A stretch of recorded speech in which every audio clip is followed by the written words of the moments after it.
In this lesson, I want to talk about money, and that's understanding cash flow and considering cash flow when you're thinking about how to grow your business. So just like any inventory business, it's very cash intensive. And this particular business model is even more cash intensive than some because the payment terms usually aren't real favorable. And what I mean by that is you typically have to pay for all your inventory either before it leaves China or before it lands at the port in the US. So I want to talk a little bit about how to help you manage your cash flow because that's oftentimes what holds people back and limits the amount of growth that they have. So the first way is by trying to reduce your spend, okay? And to do this, inventory planning is very important. Now, when you place your first order, inventory planning is a little bit difficult, but as time goes on, it gets easier to do your inventory planning.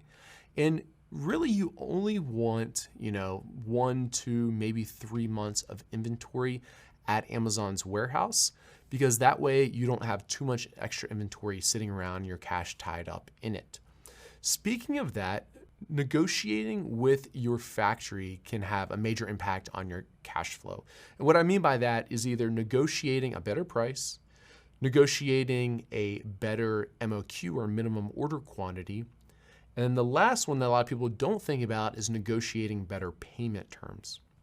So I think the first two, you guys already know how that works, but as far as the last one goes is after you've built up a relationship with your factory, it's common for them to let you get better payment terms. So instead of having to pay 50% up front and then 50% before the goods are even put on the boat, instead it could be 50% or 30% to get them started and then 70% when it arrives at the port in the US. And then after you have a really good relationship, sometimes factories will let you pay, a certain amount up front and then the remainder like 30 or 60 days after it's arrived in the US. And with those payment terms, you're already realizing some of the revenue before you even have to finish the payment to the factory. And as a result, it's a lot easier to manage your cash flow. In addition to trying to reduce your spend or get better terms with your factory, there are a number of different ways to get access to additional cash. And some of the most common ones are, one is through credit cards.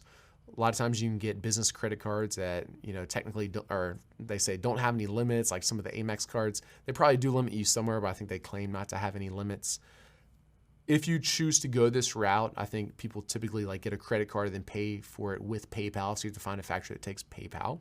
Speaking of PayPal, they offer something called PayPal business loans, and I've known a number of people have taken advantage of these.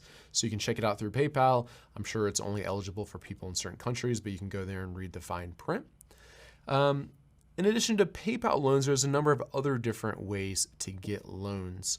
One of the most common ones of people I work with are actually just through friends and family.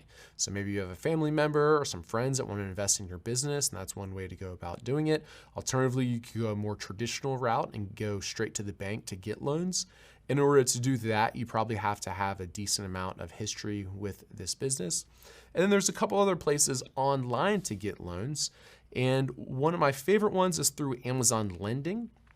They typically give you very good interest rates.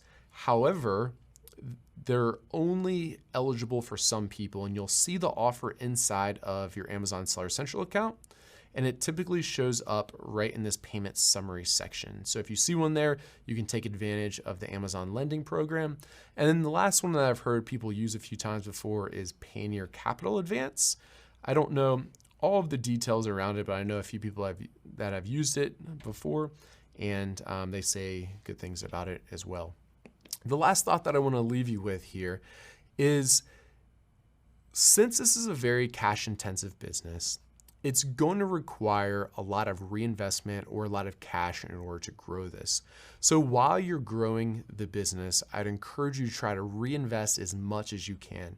The people who can reinvest 100% of their profits are typically the ones that can grow the business the fastest.